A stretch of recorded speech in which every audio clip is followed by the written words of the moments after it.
Gunanda Rizal SHMKN kasih intel Kejaksaan Negeri Seram Bagian Barat kepada sejumlah media menyampaikan penyitaan tersebut berdasarkan surat perintah penyitaan tertanggal 29 April 2025 dan telah mendapatkan persetujuan dari Pengadilan Negeri Dataran Honipopo.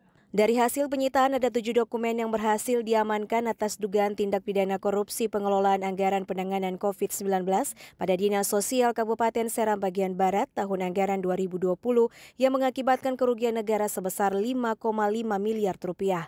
Penetapan tersangka sebelumnya berinisial JR dan MR yang saat ini telah ditahan untuk melengkapi alat bukti dalam persidangan nantinya. Ya, saat ini kita masih memang dalam pendalaman.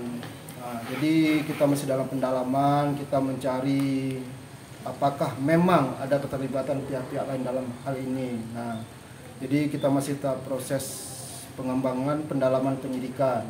Nah, kalaupun nanti ada, kita akan sampaikan. Sementara Kasipitsus Kejaksaan Negeri Seram Bagian Barat secara teknis menjelaskan, dalam proses penyitaan ini terdapat satu dokumen yang tidak disertai tanda tangan basah dari 6 kali pencairan dana bansos COVID-19. Dalam proses 6 kali pencairan hanya 5 kali yang dicairkan, sementara untuk proses pencairan ke-6 itu tidak ada sama sekali, namun ada dokumennya yang tidak disertai tanda tangan. Menurut dari